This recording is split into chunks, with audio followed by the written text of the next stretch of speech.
yang FAW? Saya baru masuk, Pak.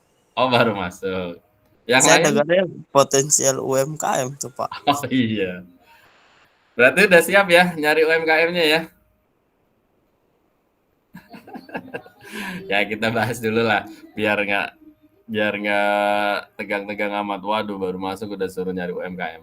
Jadi gini, Bismillahirrahmanirrahim. Mengawali perkuliahan pada pagi hari ini, dipersilahkan.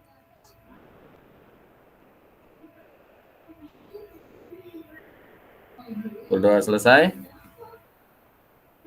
Jadi teman-teman semuanya, ada satu materi ya yang harus saya jelaskan pada hari ini berkaitan dengan final artwork. Apa itu final artwork? Final artwork itu berhubungan dengan file yang nanti harus kita siapkan untuk menjadi desain yang sesuai dengan proses produksi dan teknik cetak yang akan digunakan. Saya minum dulu ya. Jadi ini tentunya melalui tahapan ya. Tahapannya adalah kita akan mulai dari nomor 1 adalah dimensi artwork. Nah, dimensi artwork ini yang sudah kamu buat. Sudah dibuat di AI pastinya. Kenapa? Karena ini harus digital. Yang namanya FAW itu file digital. Kalau file pastilah bukan hard copy. Sehingga tujuan final artwork itu sendiri adalah menghindari kesalahan pada saat proses produksi dan cetak.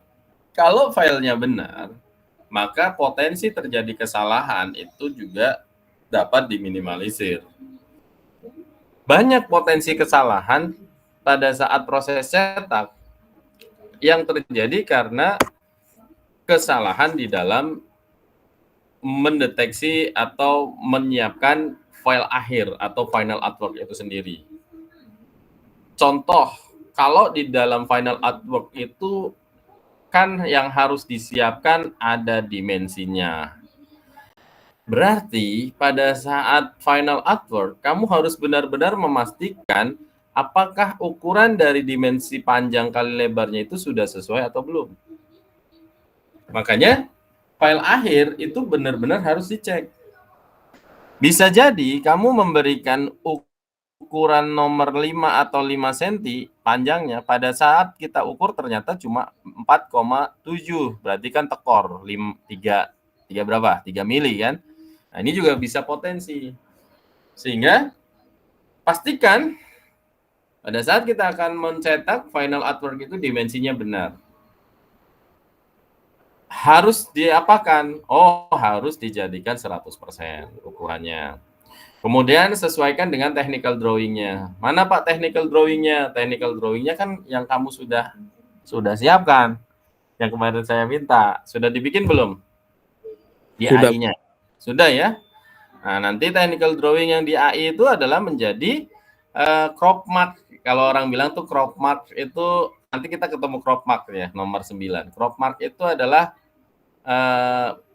bukan crop mark istilahnya di nomor 9 itu. Tapi kalau disebut crop mark itu adalah kalau kita punya technical drawing kemudian kita masukkan ke dalam file kita, ya itu akan muncul tuh. Oh, ternyata potongannya di situ, bentuknya akan seperti itu gitu. Jadi kebayang. Makanya dimensinya harus benar-benar diperhatikan dan ini harus dicek. Kamu nulis 6, bener nggak 6? Ternyata begitu diukur pakai ruler yang ada di AI atau pakai Photoshop atau apa ya, desain grafis atau software desain, ternyata tidak sama. Ini sangat-sangat potensi terjadi kesalahan. Makanya final artwork itu harus memeriksa itu semuanya. Oke, nomor 2, kamu juga harus dalam final artwork harus membuat mock-up digitalnya. Kenapa? Karena kalau di dalam proses cetak itu kan bentuknya panjang kali lebar saja, tapi begitu masuk ke dalam desain kemasannya bisa jadi kan bentuknya jadi 3 dimensi. Ya, 3 dimensi sehingga teman harus membuat mockup digitalnya dan diberikan ukuran daripada roll-nya tadi. Berapa sih panjangnya, berapa lebarnya dan seterusnya. Nah, yang kedua elemen desain. Elemen desain itu ya pasti berhubungan dengan yang namanya gambar, teks, foto, dan elemen lainnya. Ada tabel, grafik, logo, endorser, dan ini yang nanti teman-teman buat. Tadi kalimat terakhir saya adalah apa, Mas Ilhan tadi? Kalimatnya apa tadi? UMKM, Pak. Ya, yang tadi apa? Potensial UMKM. Mencari potensial UMKM. Jadi teman-teman, untuk elemen desain ini kan kita punya project ada 5 ya, ada 5 desain yang harus dieksekusi. Saya mau kasih lihat dulu 5 desain itu apa saja sih gitu ya. Nah, pertama adalah kotak ini.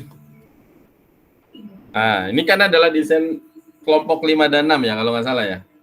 Ini Pak Saiful, saya sedang menyiapkan untuk membuat pisaunya. Nah, ini desainnya kita nih. Nah, ini covernya, kemudian modelnya saya rubah, di sini ada magnetnya, dan magnetnya di luar. Kenapa tidak di dalam, Pak? Karena ternyata kalau magnetnya di dalam itu agak kesulitan. Ya, tidak cukup kuat magnetnya. Ini boxnya, ya, masuk seperti ini, kemudian kita kunci. Jadilah bentuk seperti ini. Ya, Pak, ini untuk kemasan apa? Wah, saya balik tanya ke Anda. Kira-kira cocoknya buat kemasan apa? Kalau Nova, Pak, Nova, Iya Pak, saya Pak. kira-kira kamu mau bikin apa kalau punya kemasan seperti ini? Itu Pak, buat naro tas kondangan Pak. Tas kondangan.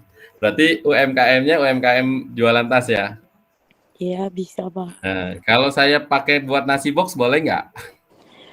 Kayaknya kurang pas deh Pak, soalnya kan dia bulat di tengah ya. Ya, Kalau mau itu kayak makanan tapi makanannya ini mungkin dalam jumlah harga yang lebih gede gitu Pak. good. Contohnya? Mungkin kayak coklat mahal gitu Pak. Yes. Ini ada window-nya ya nanti ya. Di sini ada window-nya. Jadi betul Nova. Bisa jadi kamu punya potensial UMKM yang dia jualan kue tart misalkan, kue ulang tahun gitu ya Mbak ya? Ya, atau makanan-makanan klaper tart gitu kan mahal tuh. Bisa-bisa aja kan? Nah, pakai kemasan ini. Nah, artinya potensial UMKM ini harus kamu cari. Pak, kenapa jadi kami yang nyari? Jadi gini, Mas. Ini opsi sebenarnya. Saya sangat berpikir kalau saya harus menyiapkan UMKM untuk 3 kelas dan kelompoknya ada 5 jenis kemasan gitu ya. Saya khawatir justru tidak optimal. Sehingga saya meminta teman-teman yang ada di sini itu untuk mencari potensial UMKM mana yang kira-kira dia punya minat untuk meredesain kemasannya dari bentuk-bentuk yang 5 tadi kita tawarkan. Satu adalah kotak yang seperti ini. Yang kedua adalah paper bag seperti ini. Ya. Di paper bag nanti kita kasih kita kasih tali ya. Apakah talinya pakai tali seperti ini, tali rami, atau mau pakai tali kur. Kita siapkan nanti. Ini desainnya tidak seperti ini tentunya. Ini hanya bentuknya. Jadi yang kita tawarkan adalah bentuknya. Nah, ini bentuknya. Kemudian apakah yang ini? Ya, ini juga yang kita tawarkan bentuknya. Atau kotak ini? Ya, ini cukup besar nih. Kemarin kalau saya mau bikin kemasannya adalah kemasan martabak sangat mungkin nih. Ya. Atau barangkali seperti ini. Paper bag. Ya, yang kita ini semuanya kita sudah siapkan pisaunya. Proses produksinya itu yang harus kita kawal. Makanya di awal untuk teman-teman ketahui, ini nanti kebayang nggak teman-teman cara membentuk paper bag seperti ini? Ini kelompok berapa nih? Craft paper kelompok berapa? Kelompok 1, Pak. Kelompok berapa, Ardi? Kelompok 1, Pak. Kelompok 1 ya. Kebayang nggak buat bikin kayak gini? Bisa? Jawabannya harus bisa. Ya, supaya nanti beneran bisa, maka saya akan menyiapkan ini caranya, metodenya. Karena yang nanti teman-teman buat itu bentuknya sebenarnya seperti ini, teman-teman. Nih bentuknya. Ini harus kita lipat. Ya, kita lipat. Ya, kemudian kita lipat lagi.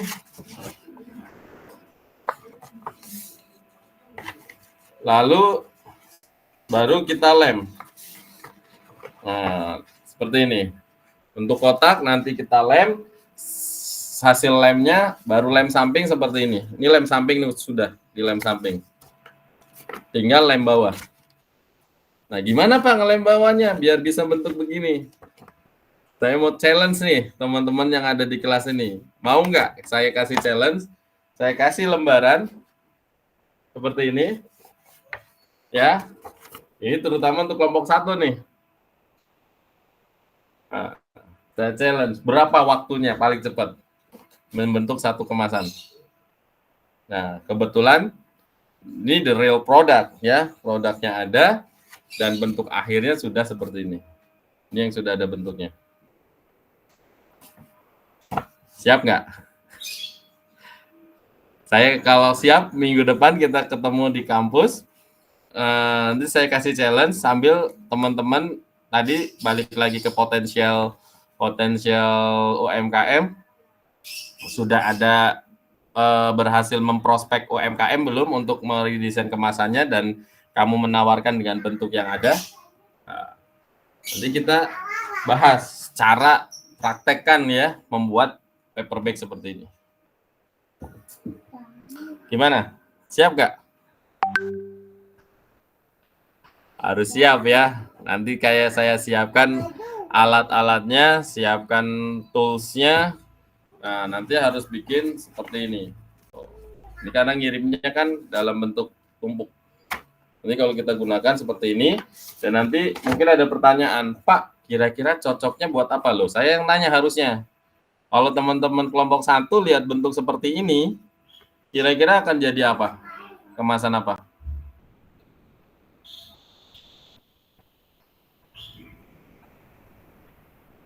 Ayo.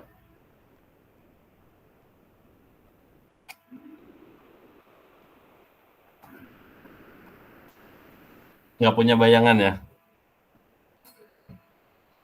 Nggak punya bayangan? Buat apa? Adi Nova bagus tuh. Dia punya bayangan. Oh, buat kue, Pak.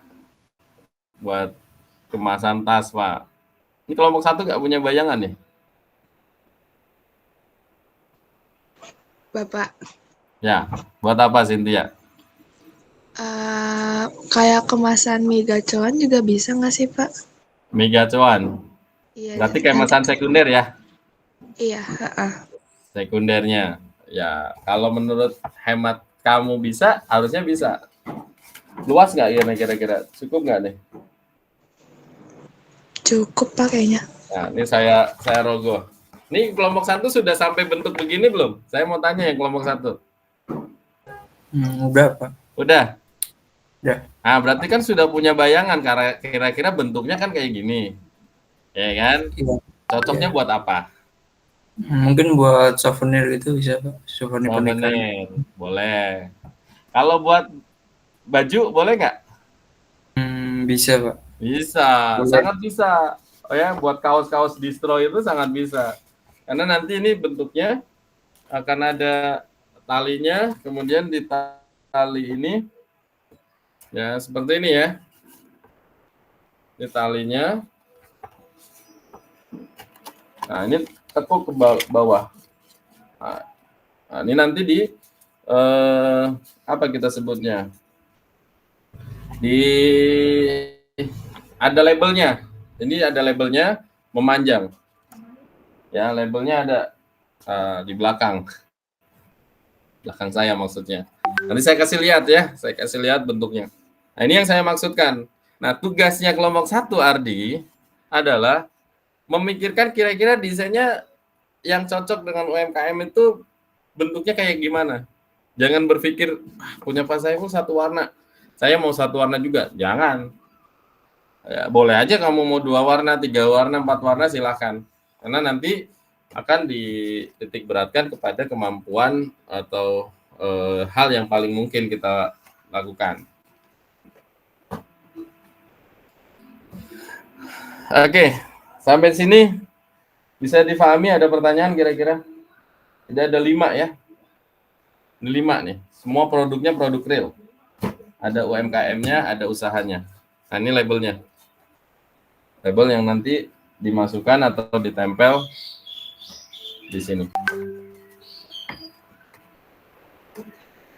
Bapak, jadi untuk menggunakan itu kita kayak melaporkan ke Bapak kira-kira tempat apa yang bisa dipakai gitu ya Pak ya. Tapi kalau misalkan kayak gitu kan berarti kita kayak masih nyari-nyari tuh, maksudnya kayak belum ngomong langsung sama UKM-nya. Ya. Itu nggak bisa Pak.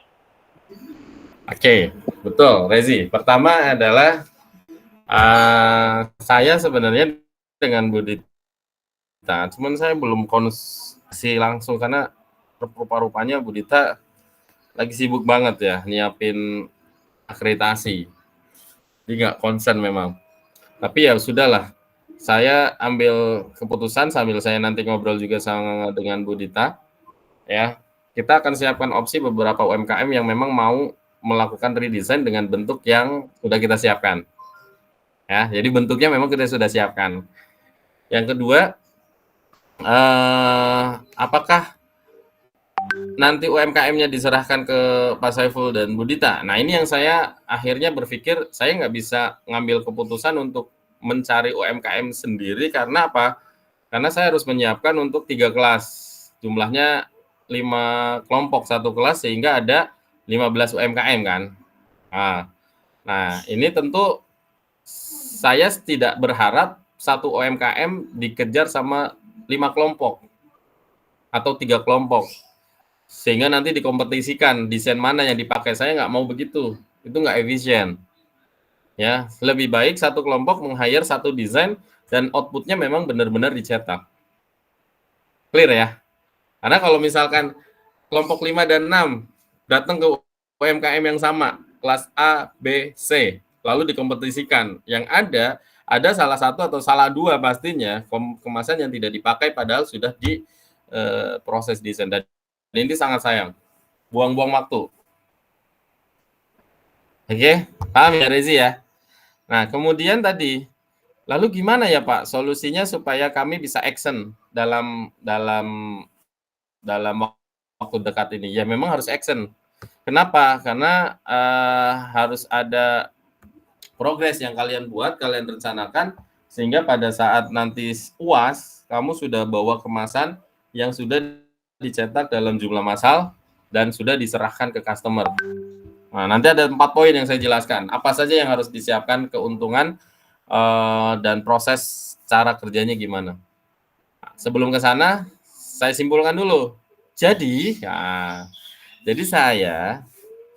saya sangat berharap di antara teman-teman di kelompok ini itu harus berpikir yang sudah diberikan mandatori pekerjaan atau desain kemasan yang kemarin itu coba dicarikan potensial UMKM di sekitar Anda atau di mana saja terserah yang kira-kira bisa menggunakan bentuk desain yang kamu sedang kembangkan. Bentuk. Jadi bentuknya sudah given. Nah, kalau sudah given berarti bisa dirubah nggak? Nggak bisa. Nah, nggak bisa ya. Nah, tapi tetap bisa. Karena ada ininya nih, ada kalau kulubit adolala gitu ya, nggak semuanya dolala gitu. Ini masih bisa dirubah. Tapi ada tapinya. Selama UMKM-nya mau membiayai biaya produksinya semuanya. Karena harus bikin pisau baru, ya kan? Harus apalagi kalau materialnya diganti, berarti harus beli material yang baru. Sementara ketika kita melakukan prospek kepada UMKM, itu sifatnya adalah kita membantu UMKM. Jadi kalau namanya membantu itu nggak ngambil untung. Keuntungannya apa, Pak? Keuntungannya buat mahasiswa. Pertama, nih saya jelaskan. Pertama, kemasan yang kamu nanti buat itu menjadi portofolio kamu di semester 3 ini bahwa kamu sudah berhasil mengembangkan satu desain kemasan yang dieksekusi ke dalam wujud kemasan asli dan digunakan oleh UMKM. Jadi itu jadi portofolio. Nah, itu yang pertama. Yang kedua adalah kamu dapat melakukan perencanaan proses produksi karena kamu mengawal proses produksinya dari tahapan desain sampai dengan proses cetak, sampai dengan proses finishing. Bahkan finishingnya kamu lakukan sendiri. Nah, begini nih, ngelemnya sendiri. Tidak diserahkan ke percetakan kemudian cukup selesai. Nah, karena mata kuliah kan kita pasca produksi. Jadi harus finishingnya sendiri. Paham nih kira-kira ya? Jadi prosesnya kamu kawal. Pak, kami nyetaknya apakah di kampus? Tidak, saya nggak mendorong kamu di kampus. Kalau di kampus ukurannya nggak akan cukup.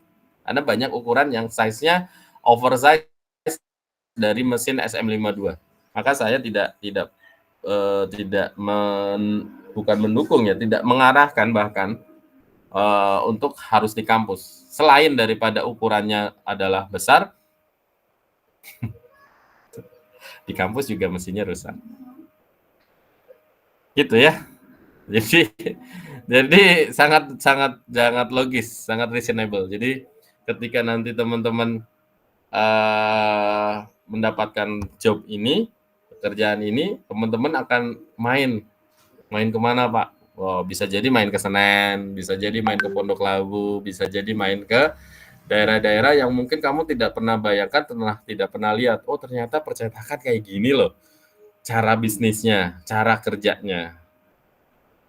Clear ya? Siap nggak nih? Ini challenge nih. Ya, saya jujur baru semester ini memberikan challenge yang cukup menantang buat teman-teman mahasiswa dan saya katakan harus jadi. Kenapa? Karena saya cukup confidence. Why? Karena saya sudah menyiapkan semuanya. Terutama saya menyiapkan pertama adalah materialnya dari kampus. Kamu bisa menggunakan material yang dari kampus. Yang kedua, ya, saya sudah siapkan pisau untuk die cut dari setiap kemasan yang kita buat. Dan ini tidak murah. Untuk membuat pisau dari kemasan yang saya pegang ini saja, ini sudah 700.000. Pisaunya saja. Dan ini nanti kita gunakan untuk kepentingan proyek yang akan kamu garap. Jadi saya bilang saya confidence di situ, saya percaya diri karena memang saya sudah menyiapkan beberapa langkah-langkah strategiknya supaya benar-benar bisa dikerjakan. Yang ketiga, tentu setelah kamu melakukan proses produksi, mengawal proses produksi, kamu jadi tahu berapa sih biaya produksi. Kebayang ya? Mungkin selama ini kan biaya produksi saya cuma hitung-hitungan aja di papan tulis. Tapi begitu kamu langsung terjun ke lapangan, kamu akan tahu, oh ternyata biaya orang ngepon, tahu ngepon nggak? Die cut, itu sekian rupiah. Biaya cetak, saya menggunakan mesin Oliver 66, ternyata sekian rupiah. Dan akhirnya teman-teman dengan sendirinya setelah proyek ini berhasil, teman-teman sudah punya modal dan modal pengetahuan ya. Tidak hanya pengetahuan, juga modal pengalaman. Someday kamu dapat pekerjaan yang membuat kemasan seperti ini, mau bentuknya seperti ini, mau bentuknya yang lain, tancap gas. Gak usah izin sama saya. Kenapa? Karena kamu sudah tahu sekarang. Ya, jadi sangat taktis sekali apa yang saya yang saya mandatkan ke teman-teman, yang saya inginkan dari teman-teman itu taktis sekali. Karena nanti benar-benar kalian yang mengawal proses produksinya, ya, berhubungan langsung dengan UMKM-nya, dan kalian yang mengeksekusi proses kerjanya. Coba saya minta yang keempat. Yang keempat dari 3 pertama tadi, yang keempat adalah bikin laporannya. Laporan kinerja atau laporan kerja dari setiap activity yang kamu lakukan, dari proses desain sampai dengan proses mencetak, kalau perlu lagi nyetak di foto. Ya, kamu dokumentasikan semuanya menjadi satu bundle. Nah, itu yang nanti kamu laporkan ke saya menjadi hasil produk akhir dari kegiatan PBL kita tahun ini atau semester ini. Ya, jadi UASnya nggak perlu lagi kamu menjelaskan bagian-bagian mesin potong, udah lewat semuanya, itu udah di UTS saja. UAS kamu tinggal menunjukkan, ini loh Pak buktinya. Langkahnya ada di mana? Langkahnya di laporan, semuanya lengkap sampai detail harganya, materialnya dan sebagainya. Nanti saya akan tunjukkan sistematika laporan yang pernah dikerjakan oleh senior kalian. Tapi saya kasih filenya ya. Saya akan menunjukkan dulu. Kalau mau dapatnya dari kakak kelas silakan. Yang penting bukan dari saya ya. Maksudnya apa? Supaya kamu belajar. Ya, kamu belajar. Nanti setelah selesai, sangat memungkinkan begitu proyek ini berhasil, saya kalau ngasih nilai A udah merem aja. Lo ngapain lagi saya harus mengoreksi naskah hasil ujian, wong produknya, prototipenya atau produk akhirnya sudah kelihatan, outputnya udah jelas, pekerjaannya sudah dilakukan ya. Kecuali yang memang tidak berkontribusi, makanya nanti nilainya adalah nilai akhir dari kamu untuk kamu oleh kamu. Ya, saya hanya melihat laporan, cara menuliskan laporannya sampai dengan hasil produknya. Jadi saya lebih cenderung saya berbasis portofolio, sementara nilai portofolio dan soft skill ya pastinya. Portofolio dan soft skill, selebihnya nilai daripada kontribusi itu saya serahkan ke kamu. Siapa yang tidak berkontribusi ya silakan, kamu mau kasih C, mau kasih D, temennya boleh. Ya, nanti tinggal diolah, kolaborasi nilai, terutama ada nilai kehadiran ya, jangan lupa itu. Oke, sudah dicatat dari 4 pembahasan atau penjelasan yang saya sampaikan? Kebayang ya?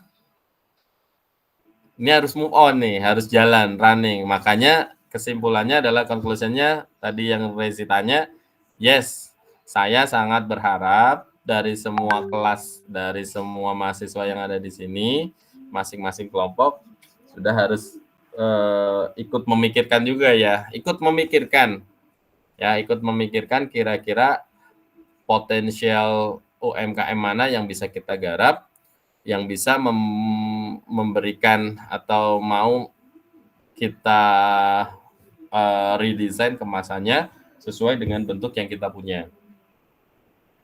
Gitu. Oke, ini Pak Saiful mimpi nggak ya? Ini saya berapi-api, tapi kayaknya kalau dari teman-teman ngerasa Pak Saiful mimpi doang, itu mah cuma wacana, ya sudah selesai. Kita cukup sampai di sini saja, tidak perlu cari UMKM-nya gitu.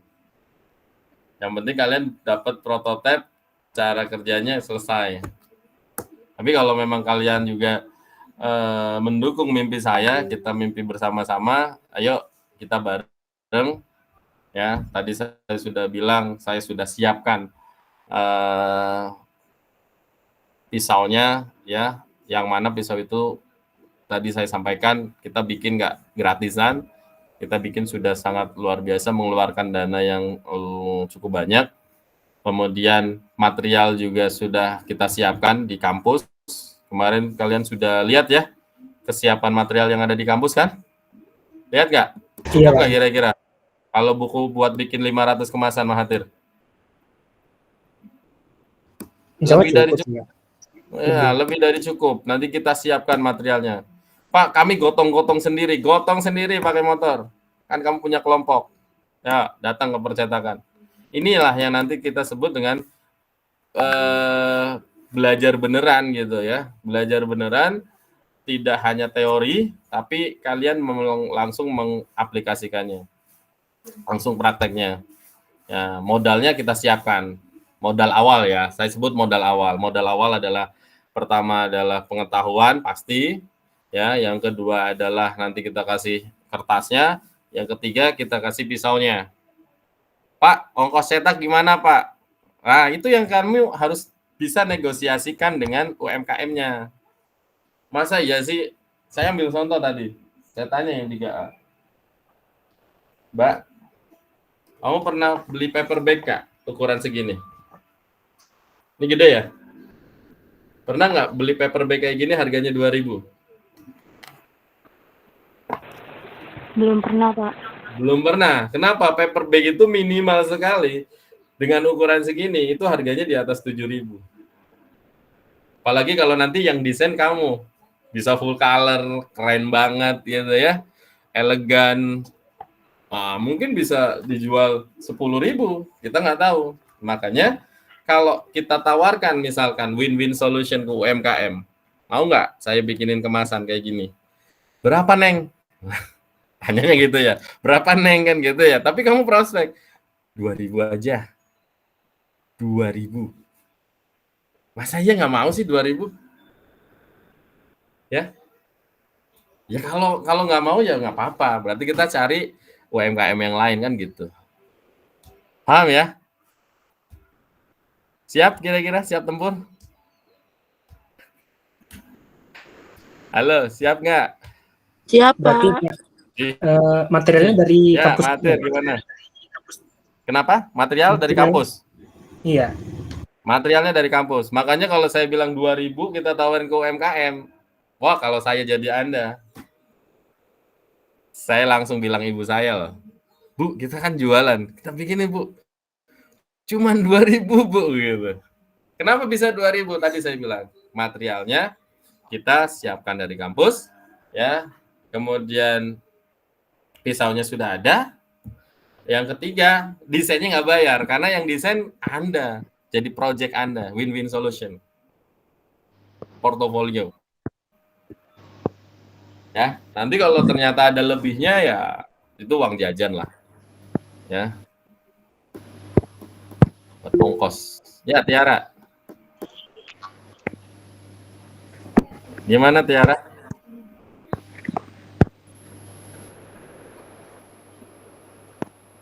Nggak ada suaranya ya Mbak. Boleh di chat aja kalau ada yang pertanyaan yang lain.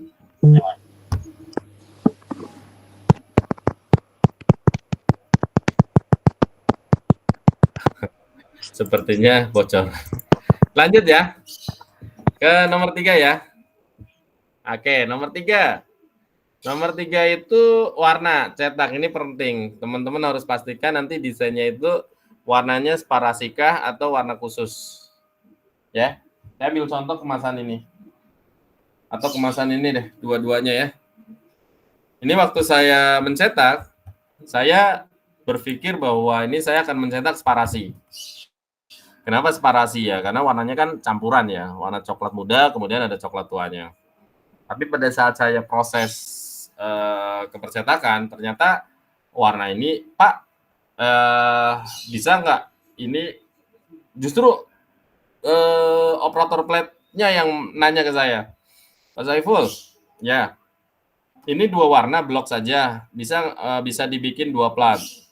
Kalau mau 2 plat, kita bikinin 2 plat. Oh, nggak harus separasi, Pak? Iya. Akhirnya saya pikir, ya sudahlah, kita pakai 2 plat saja, tidak separasi. Pertanyaan saya sederhana. Menurut kamu, kalau ini 2 warna, berarti kan 2 plat. Lebih murah atau lebih mahal daripada separasi? Lebih murah harusnya, Pak. Lebih murah ya? Logik ya Mahathir ya, karena 2 plat, separasi 4 plat. Tapi ternyata tidak Mahathir. Dan teman-teman semuanya. Kenapa? Karena ada kecenderungan warna khusus itu jauh lebih mahal daripada warna separasi. Nah, lalu ada pikiran, kenapa sih harus warna khusus, Pak? Karena saya berharap warna ini menjadi warna yang konsisten. Kalau menggunakan warna separasi, kemungkinan warnanya tidak konsisten. Karena ada pencampuran warna yang sifatnya naik dan turun tinta. Nah, tapi dengan warna khusus, benar warnanya konsisten. Tapi warna khusus, apalagi kalau kita menggunakan Pantone, itu harganya bisa 3 sampai 4 kali lipat. Tapi tenang aja, kalau warna khusus yang kita gunakan, Pak Saiful gunakan, itu bukan warna khusus Pantone. Dan kamu tidak harus desainnya seperti ini. Kamu desainnya boleh full color. Ya, jadi warnanya memang bukan warna Pantone. Sehingga warna ini nanti dicampur oleh operator sendiri yang nyampur. Pak, bikin warna coklat. Bikin aja. Pakai yellow, tambahin apa nih? Tambahin black gitu ya. Tambahin black sama magenta. Ya. Jadilah warna coklat misalkan. Coklatnya seperti ini. Cuma resikonya kalau yang nyetak operator, saya mau nyetak lagi produk yang sama, kemungkinan warnanya nggak akan dapat. Paham ya? Kenapa warnanya nggak akan dapat? Karena nyampur yang sekarang dengan nyampur yang ntar itu beda, taste-nya beda, pasti ada gap, ya. Nah, ada gap. Ketika warna kita sandingkan warnanya hasilnya gapnya terlalu tinggi, ya dengan mata saja kita sudah membedakan warna itu, ya berarti delta E-nya lebih dari 3. Contoh lagi. Real. Lihat ya. Ini boxnya nih. Box yang mana, Pak? Box yang ini. Ya, box yang ini. Nah, ini box saya juga pakai satu warna. Warna khusus. Kalau separasi 300.000. Tapi yang ini dia minta 350.000. Kok bisa sih Pak 350.000? Karena dianggap warna khusus. Ya, warna orange. Tapi yang saya sampaikan tadi, deviasi warnanya kalau teman-teman lihat itu sangat rendah. Deviasinya. Kenapa? Mata saya dengan mata telanjang saya lihat warna ini sama.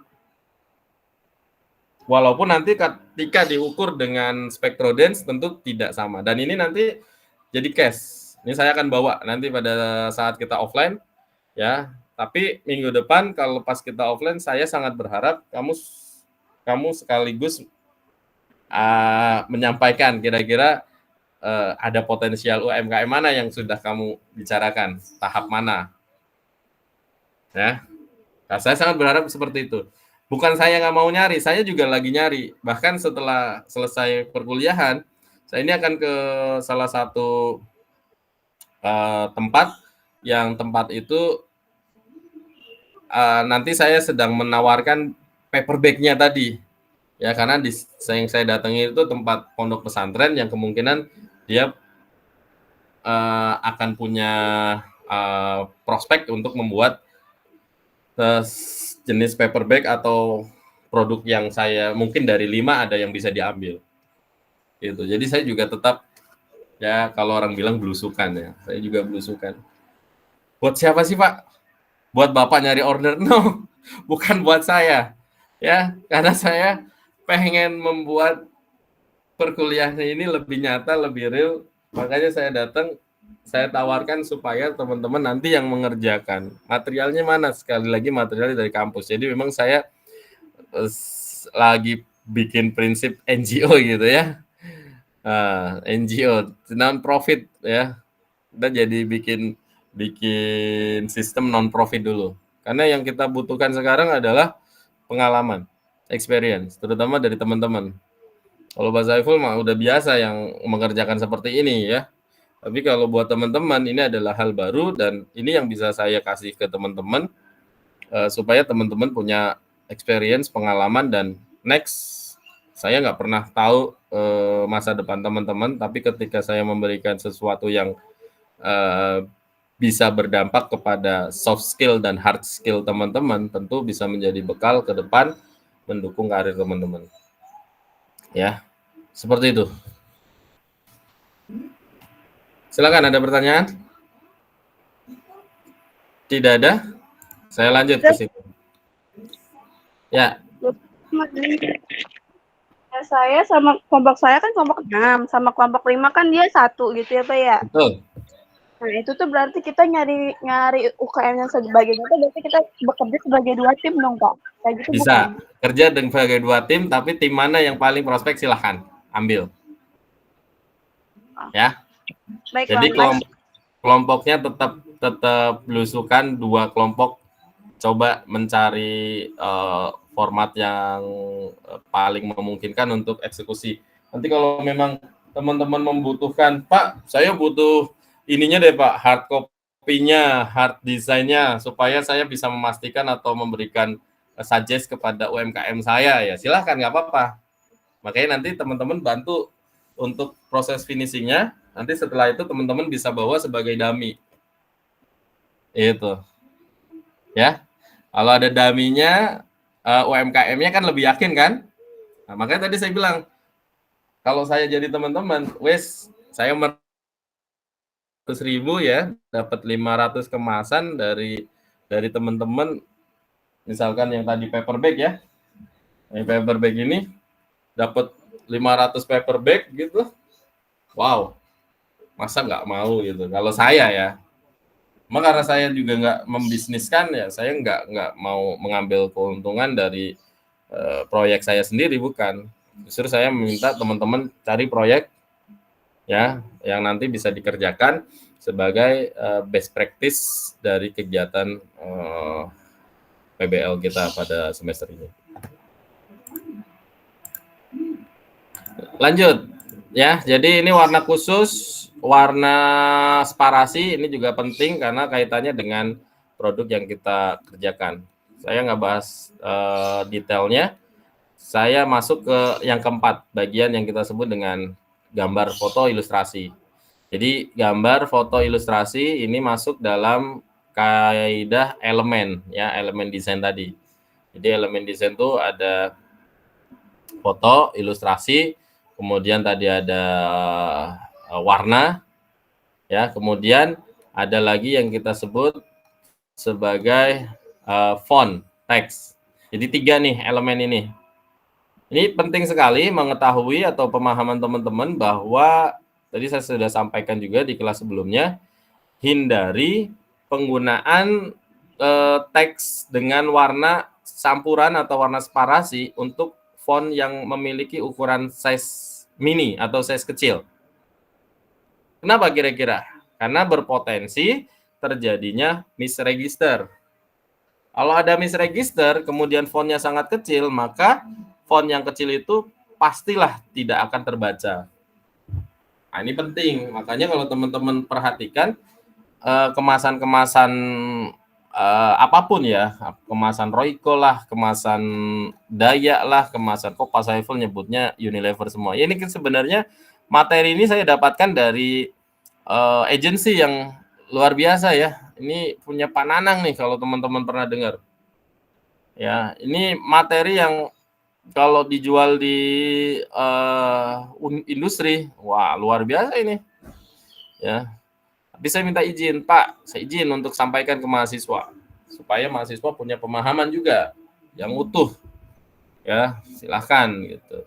Nah, ini jadi teman-teman, contoh teks-teks yang seperti ini kalau teman-teman perhatikan, teman-teman lihat, ini teksnya hampir satu warna semuanya.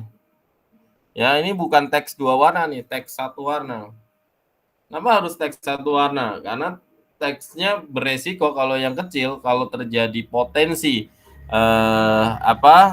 pergeseran misregister, ini bisa terjadi blur atau tidak terbaca. Termasuk teman-teman kalau memperhatikan, dia ada warna hijau ya, rasa sapi berkualitas yang direbus lama. Coba, ini ada MUI dan tulisan Majelis Ulama Indonesia ini kan kecil banget. Warna hijau itu warna campuran, maka potensi terjadi misregister ini sangat besar di MUI, sehingga kalau teman-teman perhatikan, untuk Royco sendiri, kita lihat Royco ya. Mana Royco? Untuk Royco sendiri, dia menggunakan warna hijaunya itu adalah warna Pantone. Pak, kok ini Royco? Iya, ini punya Royco nih. Ada di gambar Royco. Bener Pak, saya lihat lagi, pastikan. Nah ini kan, kelihatan nggak shopnya? Ya, shop. Maka warna hijaunya itu adalah warna khusus. Jadi tetap single color. Nah, ini saya kadang-kadang tuh sebenarnya agak takut ketika menjelaskan, karena perspektif saya dengan teman-teman ini agak beda ya. Ketika saya menjelaskan kemudian kelihatannya di luar daripada yang teman-teman tidak ketahui, tolong di-skip ya, di-skip. Pak, maksudnya apa gitu. Saya khawatir saya ngomong terus ternyata teman-teman nggak paham gitu maksudnya. Tapi paham ya, insya Allah ya. Insya Allah. Paham. Ya, insya Allah paham lah ya. Jadi teman-teman, ini yang saya khawatirkan kalau teks itu kecil, tadi saya katakan potensi terjadi misregister itu sangat besar karena penumpukan warnanya ketika dicetak itu akan seperti di nomor 9 nanti kita lihat. Apa nomor 9 nanti kita lihat. Nah, sebelum ke nomor 9 di font dulu. Cek pastikan fontnya single color atau warna khusus untuk yang ukuran minimal. Kemudian kalau bisa di outline. Kaitannya dengan editable font. Nah, ini editable font itu adalah font yang di outline. Biasanya kalau di AI saya pakainya Ctrl+Shift+O. Saya nggak tahu tuh kalau di menu bar atas apa. Apa Mahathir? Han? Di file pad outline kalau nggak salah. Oh, pad outline ya? File pad outline ya. Kalau saya karena kerjanya praktis kadang-kadang pakai shortcut Ctrl+Shift+O gitu. Ya. Yang penting udah tahu ya, ini kaitannya dengan outline. Nah, ini boleh-boleh aja, sah-sah aja. Kalian bahkan harus di outline. Apalagi kalau mau diedit fontnya. Mau ditarik I-nya, mau ditarik T-nya biar lebih tinggi dan sebagainya, itu sah-sah aja teman-teman. Tapi jangan lupa kalau tidak di outline maka berpotensi missing font ya.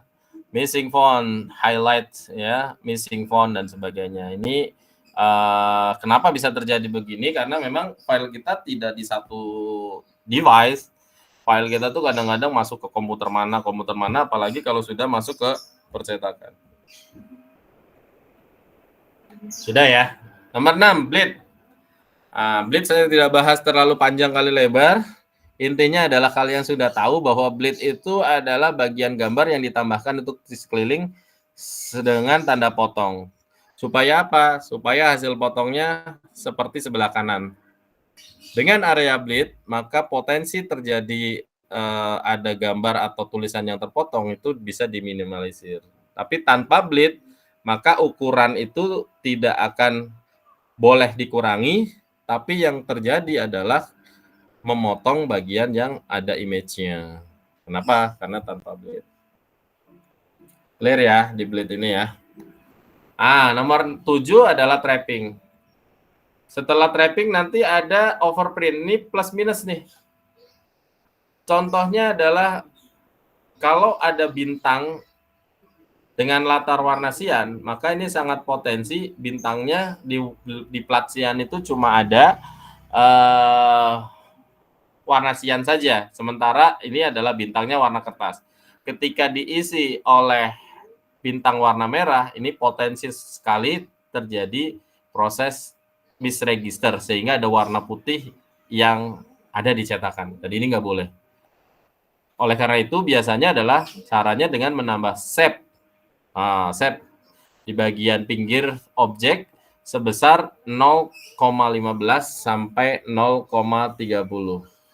Ya, ditambah sep atau biasanya orang bilang outline, ya boleh outline. Makanya ditambah dengan warna grayscale ya. Sehingga pada saat trapping terjadi ini tidak terlihat warna putihnya. Hampir sama dengan yang overlapping atau overprint. Sama sebenarnya. Cuma kalau overprint itu adalah lapisan warna dari sebuah objek, tujuannya menghindari terjadinya warna putih, hampir sama. Tapi mengurangi resiko yang dilakukan secara tepat, dan pada beberapa warna teks perlu diperlakukan khusus agar warnanya sesuai dengan yang diinginkan. Ini contohnya, overprint. Nah, black circle, overprint. Karena kalau di sini kamu warnanya bisa merubah, ya bedanya di situ, overprint itu.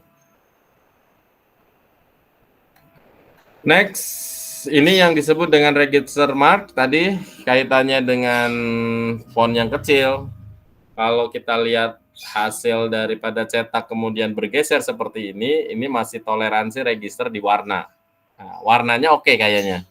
Tapi kalau kita lihat di font, kalau fontnya itu kecil, ini sangat berisiko.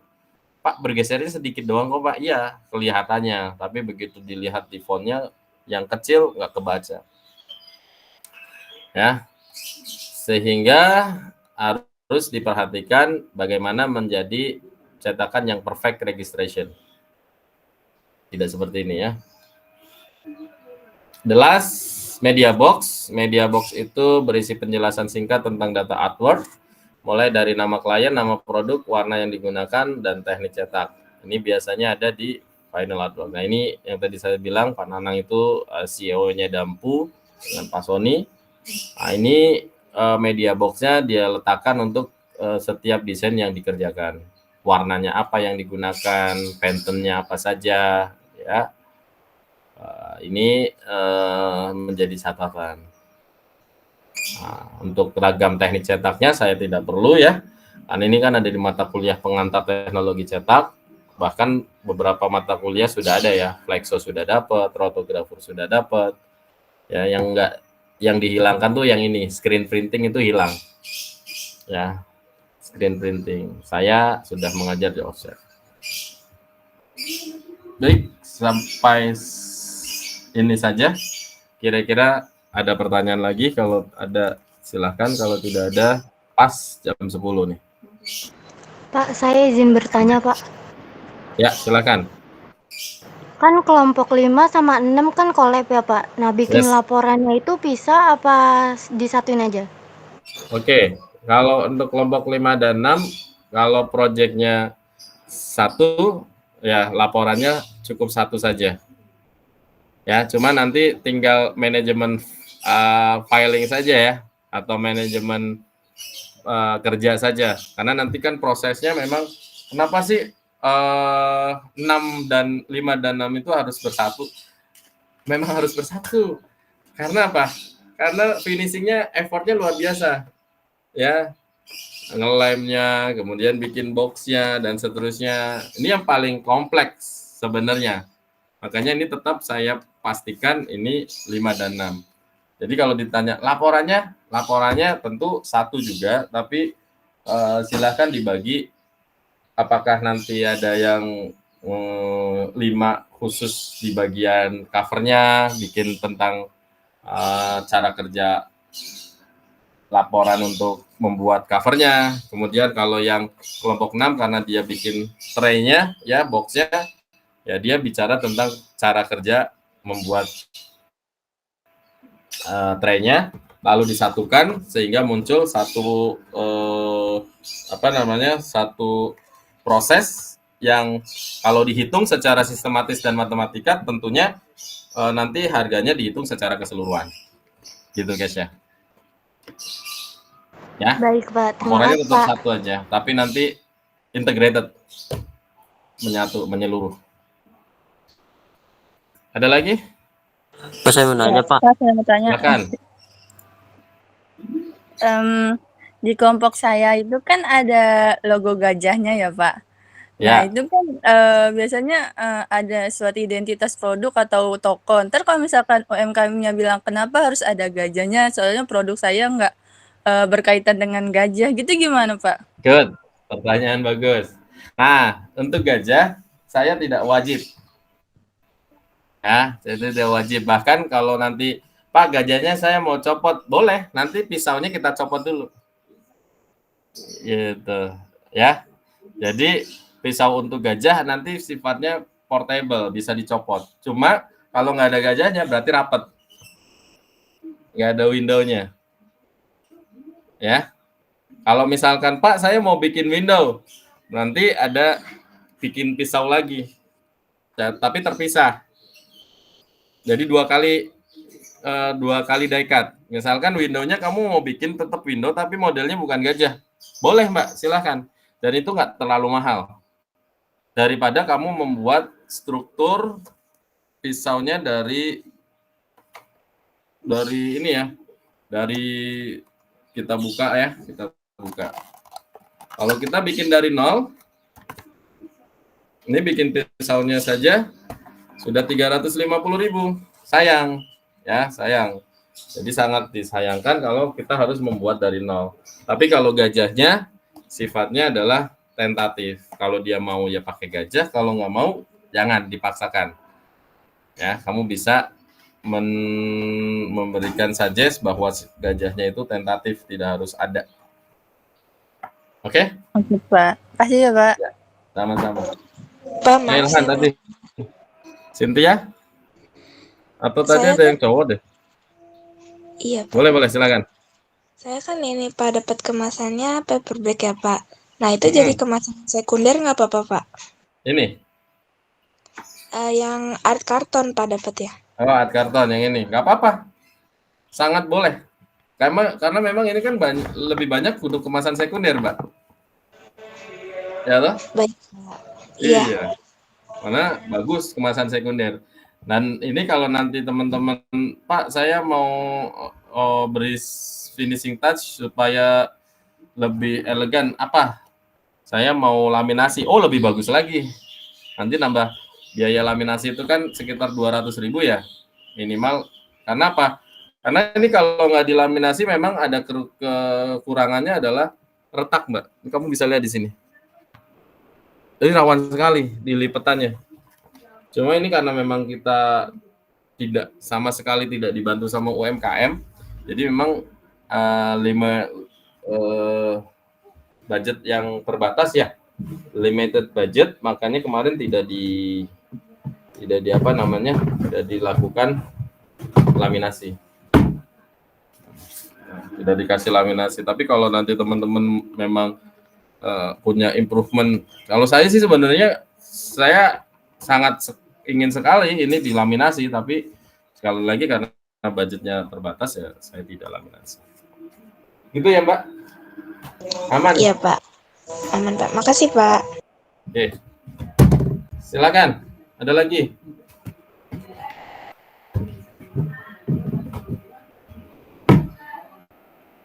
Tadi Ilhan? Nggak ada? Tadi udah diwakilin Pak sama Putri. Oh, udah diwakili Putri. Baik. Satu kelompok soalnya. Oke, sip. Saya cek dulu yang 3B ya, absen ya.